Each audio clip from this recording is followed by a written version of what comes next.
This is the Action Movie Guys podcast, bringing you action movie reviews from across the decades, plus box office numbers and insight like never before. And now, your hosts of the Action Movie Guys podcast, Alex and Nate. Welcome, everyone, to a brand new episode of the Action Movie Guys podcast, episode 317. We're finally up to the third part of the franchise. We're up to Men in Black 3 from 2012. I'm your host, Alex Figueroa. My co-host is Nate from Netflix Reviews. All right, Nate, so how long has it been since you've seen this film? 2012. I saw this at the theater, and then I bought the Blu-ray Steelbook. I never watched it, and then I sold that Steelbook a couple years ago when I bought the 4K, and then I just watched the 4K. So it had been 11 years since I watched it, and then I watched it today. So it was only my second time seeing it. Yeah, for myself, this is the second time also. Actually, I don't even remember it. I remembered like vaguely like Josh Brolin, but there was a lot of stuff when I was watching it that I didn't remember at all. So, well, I'll tell you this. Let's get into some financials because, well, I'm about to say, you're going to go, no way. Okay. Men in Black 3, I gotta say, might be the most successful one in the franchise. And I know your face right now because you're shocked. Here we go. Yeah. Men in Black 3 from 2012. Budget at $225. Oof. Okay. You know what's crazy though? It doesn't look like it.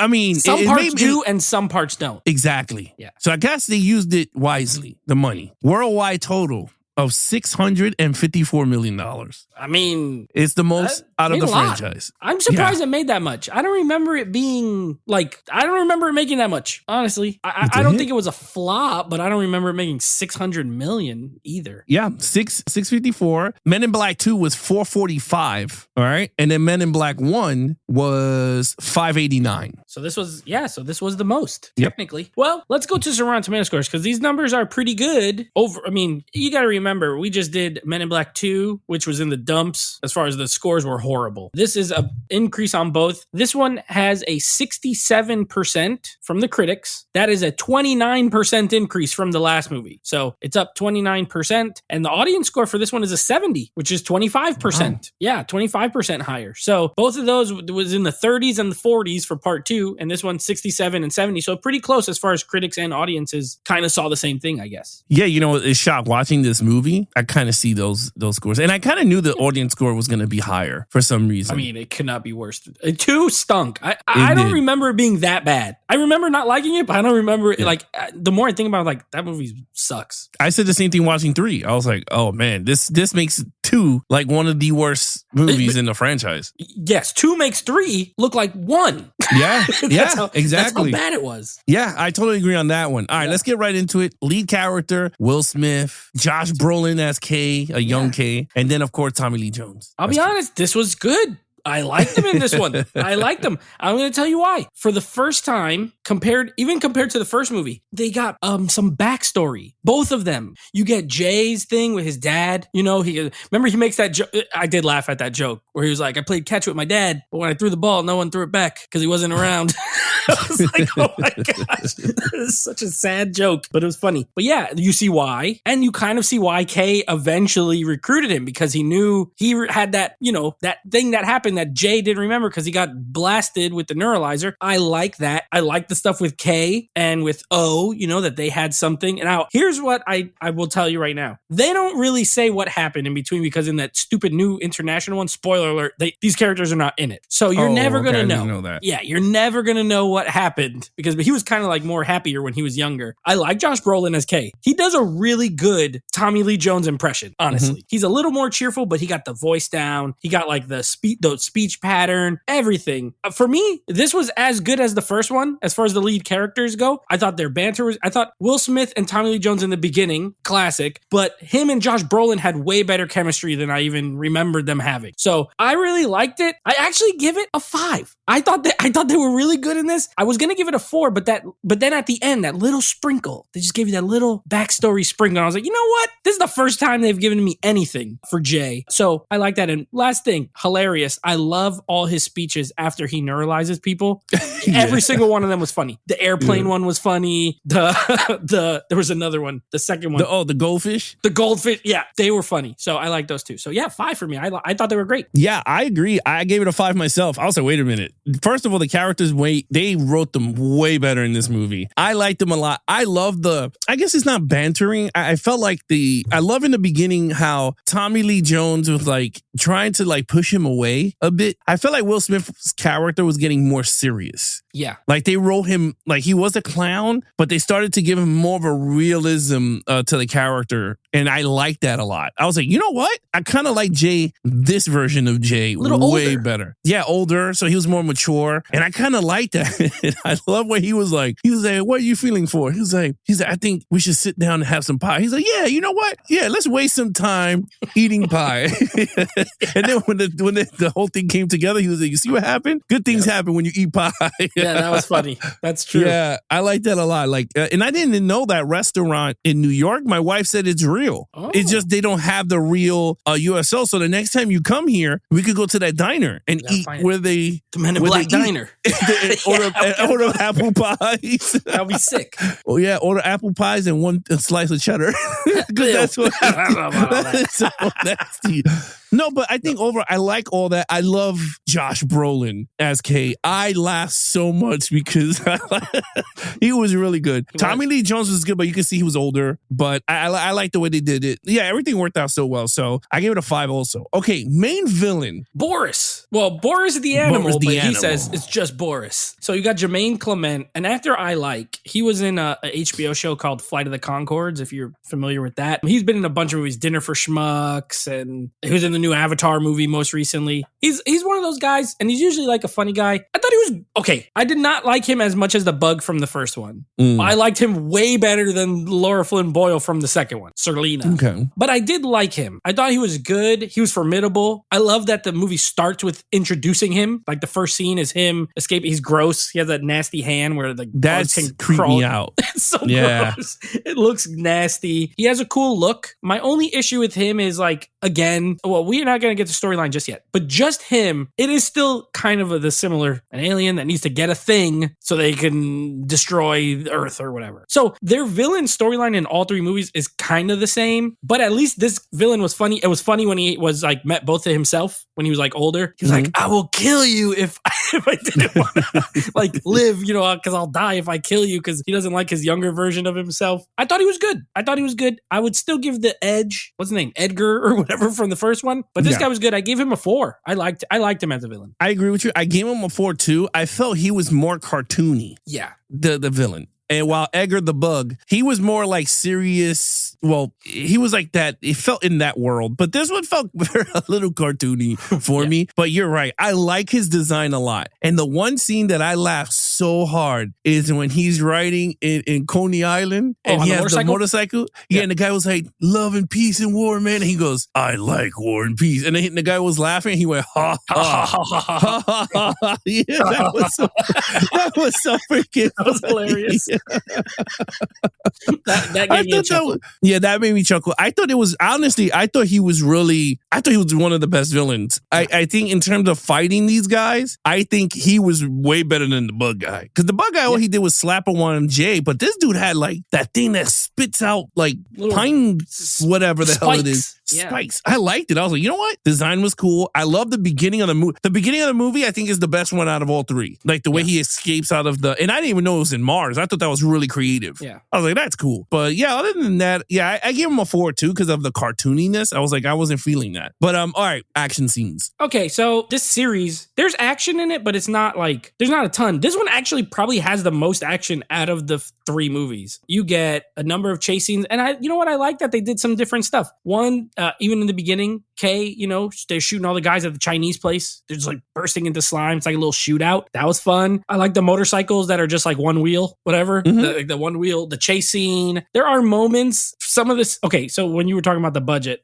most of the CGI is actually good. I'll be honest. Most of it's good. There are a couple scenes, like I watched this in 4K too, so it was very clear. And when this guy jumps off the building, when Will Smith jumps off the building, and they just CGI him going like, It looks so bad. I was like, oh my gosh, it looks terrible. But it's a cool concept. The time jump, like you actually have to jump off of something. So I thought the action scenes were fun. I thought they were good. I thought they looked good. It's never going to get a 5 for me. Not these movies. Like they're just not those kind of action movies. But I gave it a 4. I thought it was actually good. And there was more of it than in part 2 or even part 1. Yeah, I gave it a 4 also. I think it is the better action than all 3 of them. I thought it was the better action. I like the actions. They all made sense for this story. And it was fun action. Yeah. Like, it wasn't like corny that they had to throw it in there. Like, it all made sense. Like, I love the Chinese restaurant because it felt like a real action movie just with laser guns. And I love when they both was talking and it was like, I have your right or your whatever. And they actually, for the first time, you see them work together as a team. So I thought that was really cool. And I like that a lot. I like Jay getting slapped around with the fish. And I mean, that's classic. That's Will Smith's character Black right there. Yeah. So I was just like, okay, that's pretty cool. But I did like the chase scene through New York with the motorcycle and them and their motorcycle. I love that they showed Shea Stadium. So I thought that part was like pretty cool. The chase started from there. But yeah, and then the ending fight to me felt kind of because they were trying to get to that dramatic part of the story. Yeah. So like for me, the action there lacked the luster, but for story, I'll talk about that there. But the ending was okay. It wasn't like over the top. I thought it was perfect for that scene setup to the ending. So with that, I gave it a 4. I mean, I could have gave it a 5 if it was more of them going to hunt down Boris and they're shooting up places of aliens. I would like, okay, that's pretty cool. But I give it a 4. I thought it was great. Way better than 2. Again. Storyline. All right. So I like the storyline in this. I think the script is good. I don't think it's as good as 1, obviously. But what I am glad about is that most of the humor works in this movie. Like, these movies got to have that level of humor, you know? Yeah. They are sci-fi, funny. They're kind of like 50s B-movie sci-fi type stuff in modern times. And this script does it way better than the last one. Like I said, every time that... Oh, I also love when he goes back in time and he goes to like the Men in Black headquarters there and they're going to neuralize him and it's that giant like... It's like a big thing. They put him in it. They do the countdown. It's like 14, 13, 12. He's just laying there like, what? Why is this so long? And he just has the little one. Oh, and when he has the battery pack one and he's like charging it up, he's like, oh my God, forget it. Just let's get out of here. Like all that work. I thought Brolin was funny. The Andy Warhol part cracks me up every time that Andy Warhol just wants to like, he doesn't want to do it anymore. Yeah, I thought it was very clever. I'd put it just a notch below part 1, but I gave it a 4. And you know what? I like the way they use time travel because they didn't do it like where it's too much, you know, like he went back in time to kill K so that he could blow up the Earth. Easy. Jay goes back to stop it. They didn't go too much into it. It's a little machine. Put the thing, you could go back to then. So I liked it and I thought it was good and I gave it a 4. Yeah. So I gave it a 4 also. I liked the storyline a lot. I did not know how I was going to act with this one, like in terms of how I'm going to sit down and enjoy it, but I totally dig this movie because of the storyline. I had so much fun. This should have been part 2 somewhere, somehow. I think this should have been the sequel. I liked it a lot. Like I said, I love the time travel. Like I'm not big on time travel movie because they always go this far-fetched way of whatever. Yeah. But I agree with you in the sense that it was easy for them to go back in time. I thought it was fun. It was a cute way of doing it. And I love that he didn't lose it. Yeah. Like he didn't lose the stupid thing and now he's on the hunt for the stupid thing and he's stuck there. He had it with him the whole time. Like I like that. Other than that, like I love the interactions with the older characters. I wish he met the young pub Frank. Remember he had the painting in his apartment? Yeah, I think he died, the actor or something like that. Yeah, he had like a big pug behind him. Yeah, I wish they had like a mini pug, like when he was a puppy. But I saw like there was a part in Coney Island. They said Frank the talking dog. Oh, so it was like a little. You didn't see it? No, it was like a circus, like a freak show. Yeah. And in the photo, it was the Frank. It says Frank the talking dog next to it. That's a cute little Easter egg. Yeah, it was like an Easter egg. So like that, I guess that's where you get to see them. But I thought that was pretty cute. But I kind of liked it. I really liked this movie a lot. I thought it was really cool, and I love the ending. I think that's where for me worked, like how they figured out a way to tie Will Smith to Tommy Lee Jones, like why he cares for him a lot. So I thought that worked out. So 4-4 overall. I mean, color me surprised that this movie's good. I like this movie. I think it's fun. I think it mostly has the Men in Black spirit from the first movie. This movie, I 1,000,000% agree with you. If 2 didn't exist and you just watched 1 and then this, this, you're fine. And really, nothing that happens in part 2 plays any effect in this one. You can literally watch part 1 and then watch this one, and now they've been partners for 15 years, and Zed is dead. Oh, the funeral part was funny, too, the speech. He never told me anything about his life. He never told me anything about him. Jay is like, oh, here it comes. He's going to really... He's like, thank you.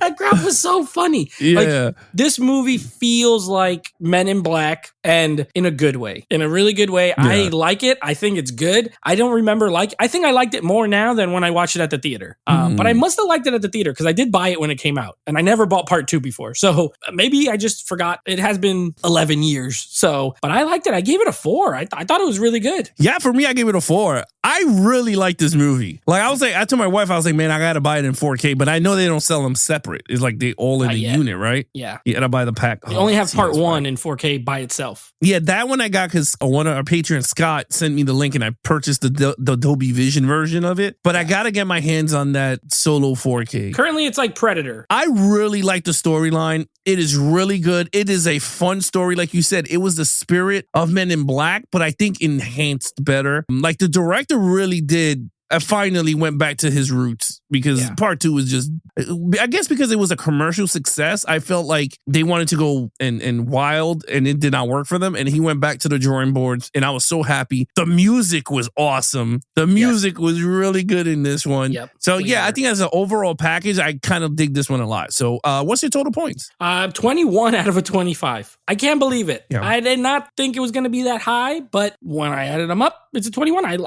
This movie's really good. It's like part 1 is classic. I would never say this is a classic, but it's a darn good sequel, for a movie. So I 21 out of 25. Yeah, I have the same score as you. I have a 21 out of a 25. I think this is a fantastic movie. Most likely I will buy the 3-pack just to have this in 4K. And I will watch this more. I could watch this again. This is really fun. In 4K too. The digital look superb in digital 4K because I own the Blu-ray, so I guess I got the free upgrade when it came out. So it looked amazing on digital. But I recommend this for anyone out there. It's way better than part 2. I have not seen part 4 until next week. That's going to be hilarious. It's way better than part 4. I tell you right now. I most likely way better than part 4. All right, Nate, what's coming up next? Well, coming up next is part 4. No, next episode is going to be our conclusion of our Michael Bayham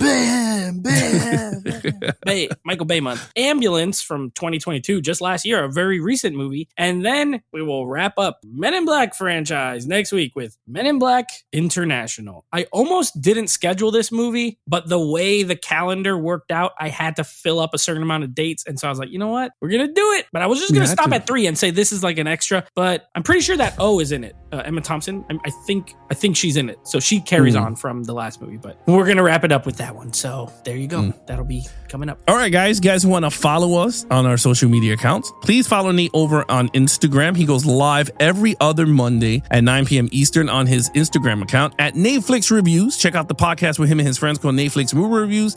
Anything action movie, guys, head over to Geeks and Flicks on Instagram. And of course, our official website at www.geeksandflicks.com. Other than that, I'm your host, Alex Figueroa. My co-host is Nate from Netflix Reviews. Be awesome to each other and geek out.